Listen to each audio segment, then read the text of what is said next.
Hi, I'm Tytus LaRue James Gibson Jackson, and I have been living with HIV since 2009.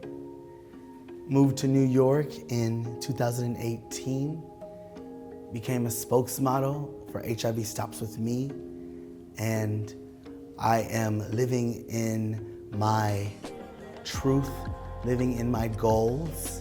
I've always wanted to be a healthy sex activist.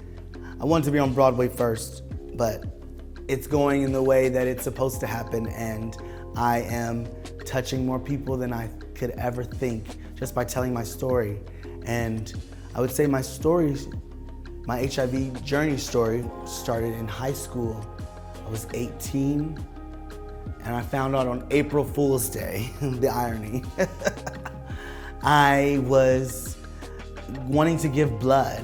I wanted to give blood so badly because just because I have sex with men doesn't mean that my blood is tainted in any way. I'm just the same as anybody else.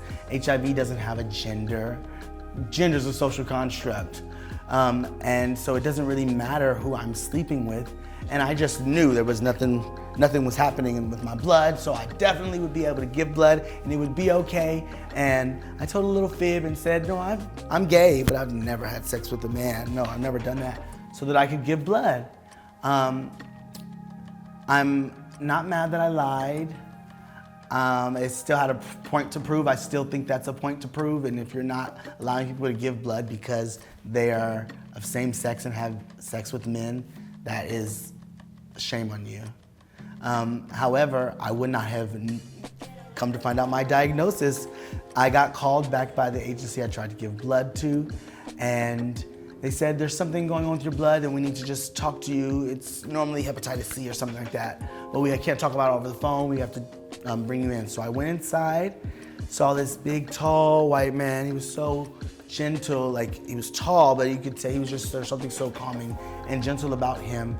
And he let me know that I was indeed HIV positive. It wasn't my thought, but he did definitely tell me I was HIV positive. And my reaction was, thank you so much. Thank you so much. I was happy to know. I was happy to have this information now. I was happy that I could do something about it. I could have gone, who knows how long I could have gone without knowing this information. He was a little shocked by my reaction because I wasn't showing sadness or I wasn't showing like heartbreak or heartache. It seemed like it was just life that was happening, something that happened to me. Of course, I feel like we all think it can never happen to me, but it indeed can. And it, again, doesn't have any gender, it doesn't have anyone's name on it. You just have to be healthy and safe about your practices and be educated. And if you're uneducated, here's where I'm here to help and educate people so that their story can be a little bit different than mine. I didn't tell too many people. I told my nephew. My brother like burst in the room where we were and like just trying to joke, play a joke on us. Like, what are you guys doing? And he saw my nephew crying and he was like, wait, what's going on? It got a little serious. And my nephew was like, it's not for me to tell you, kind of, sort of, which was very right on, nephew.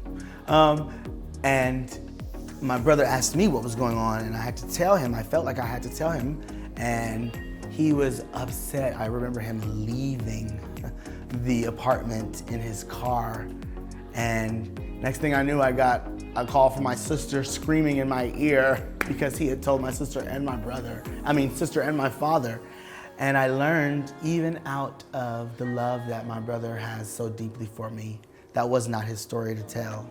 If I didn't ever want to tell my dad to this day, and if I didn't want him to know until I became a spokesmodel for HIV Stops With Me, which I have been for 4 years now, it would be my choice.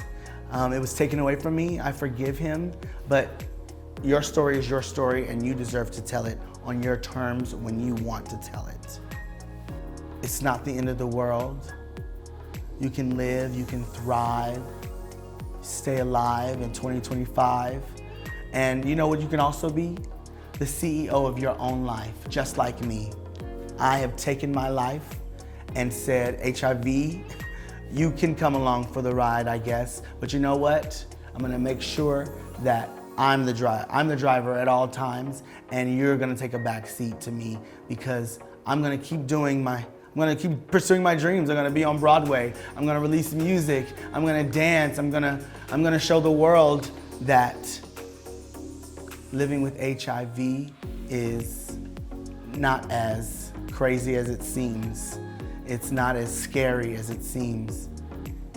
You can be loved, and you can love living with HIV. Don't give up. Keep going, keep going, keep going. And once you get to the top, you can be the CEO of your own life, just like me.